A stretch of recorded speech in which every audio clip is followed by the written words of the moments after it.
doa orang yang merokok, adakah dimakbul Allah? Ini saya susah nak jawab. Sebab jamaah ni banyak rajin mengaji, tapi rajin juga merokok.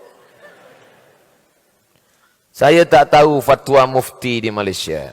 Fatwa mufti Syekh Nasr Farid Wasil. Masa saya belajar di Azhar Kahirah, memang ditulis di dinding-dinding masjid. At-tadkhin haramun syar'an. Merokok haram syar'an menurut syariat Islam. Mufti Fadilatul Syekh Ad-Doktor Nasr Farid Wasil. Mufti selepas itu Fadilatul Syekh Ad-Doktor Ali Jum'ah. Haram juga. Haram. Di Indonesia ada namanya NGO, Non-Government Organization, yayasan, lembaga Muhammadiyah, merokok haram. Majlis Ulama Indonesia keluarkan fatwa merokok haram bagi orang tua, orang sakit, perempuan hamil, itu haram sebab mudaratnya besar. Tapi bagi yang muda, tak hamil, tak sakit, makruh saja. Saya sampaikan dua-dua ni supaya nanti bila saya cakap sini haram, kami baca di fatwa MUI makruh lah Ustaz. Saya biasa macam tu, saya sampaikan dua-dua. Saya pilih makruh je lah. Jadi bila ada orang cakap tembakau ni makruh, maka dia kiaskan, sama macam petai. Sama macam di Malaysia sebut jengkol juga. Jering. Jering. Orang Melayu sebut jering. Sama. Bagi yang cakap makruh. Tapi bagi yang cakap haram, haram. Tapi saya ada kisah. Yang meriwayatkan kisah ni namanya Kiai Haji Luqman Syarif.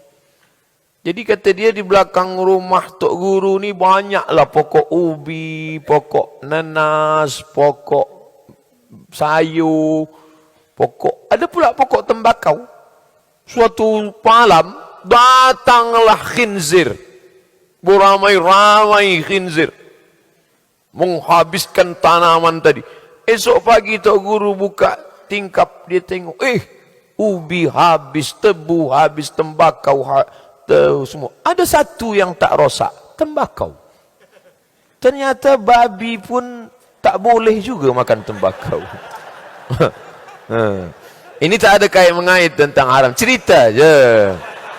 Cerita je. Tak boleh sakit hati, mesti ridha mendengar cerita ni. Menghadapi suami yang malas beribadah. Kenapa awak nikah dengan dia? Macam tak ada lelaki lain. Ustaz, laki saya tak sembahyang lah Ustaz. Tak nak dengar tazkirah. Kenapa awak nikah dengan dia? Sebab saya dulu pun tak sembahyang juga. Tapi manakala dah tua ni, hati rindu, maka saya cari-cari mengaji. Buka internet, www.youtube.com. Kajian Agama Islam. Enter. Ustaz Somad. Dan saya pun sekarang mengaji. Nah, ini adalah tantangan. Ini adalah jihad. Tapi jangan sebab saya kata jihad, puan balik dari sini panggil lelaki. Abang, sini kejap. Jihad. Bukan itu maksud saya. Maknanya, Ustaz Somad bagi tazkirah pada orang baik-baik semua. Ini yang di hadapan saya ini semua orang baik-baik, soleh-soleh. Amin. Orang yang dah sembahyang, orang yang dah ke masjid. Tapi puan sedang menghadapi satu generation penerus Fir'aun. Bukan mami written, Fir'aun written. Ini. Maka ayah sabar.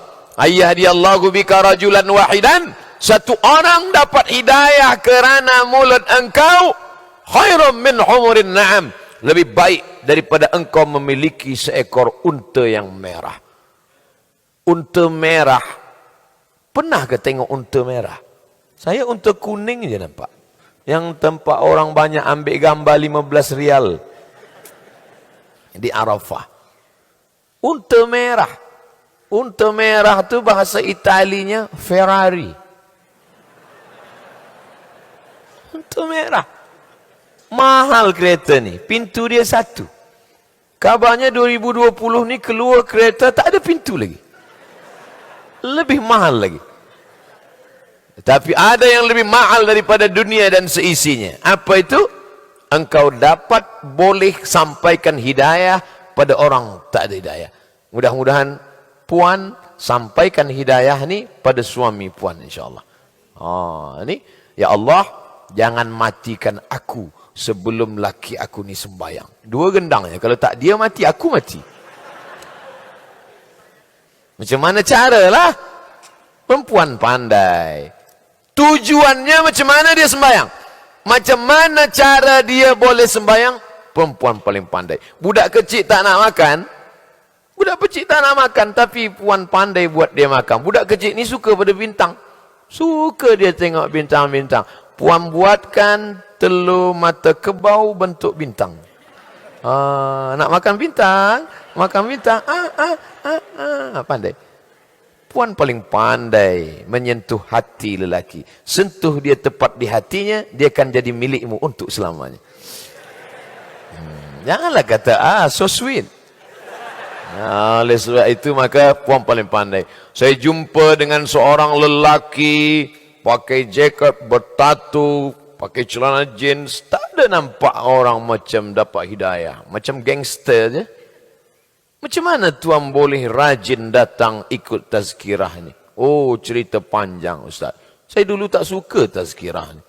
Benci saya tengok orang ke masjid ikut tazkirah. Apalah tazkirah tu? Terus, suatu malam isteri saya telefon. Abang, jemput ambil saya di masjid ya. Awak balik sajalah naik taksi. Macam mana kalau driver taksi larikan saya? Rupanya dia masih ada rasa sayang. Baiklah, saya jemput awak. Saya ambil awak ke masjid. Pukul 9, pukul 9.30, tazkirah selesai. Rupanya hari itu bertambah hingga pukul 10 pula. Pukul 10. Maka tegaklah saya di depan pintu masjid. Geram tengok. Apalah lama-lama mengaji ni. Saya dengar pelan-pelan. Seronok dah. Sedap juga. Siapalah ustaz ni? Oh, ternyata ustaz ni dari seberang. Dia dengar. Hari pertama saya dengar. Esok saya hantar dia. Esok saya duduk kerusi belakang. Esok saya duduk kerusi tengah. Lama-lama ikut terus tazkirah. Sebab apa? Bukan kerana ustaz. Bukan kerana YouTube. Kerana doa dan usaha seorang perempuan. Tapi bukan puan bagi tazkirah. Jangan balik dari sini panggil. Abang sini kerja. Assalamualaikum.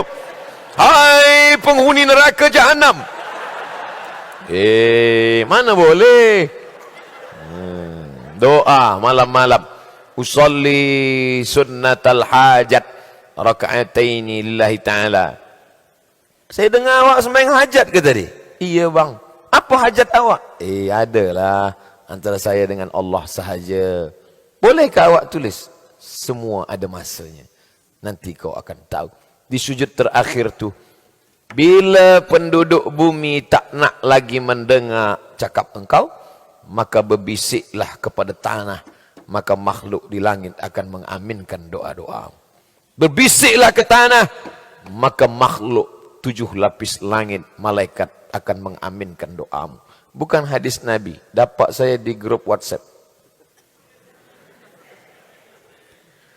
Doa untuk anak-anak dapat hidayah, faham agama, lembut hati, jodoh. Banyaknya. Setengah orang sekarang ni lepas sembahyang tak nak berdoa lagi. Assalamualaikum warahmatullahi wabarakatuh. Assalamualaikum warahmatullahi. Balik. Awak tak ada doa ke? Doa lama je belum makbul. Takkan dah tambah banyak-banyak. Ad-doa mukhul ibadah. Doa itu utaknya ibadah.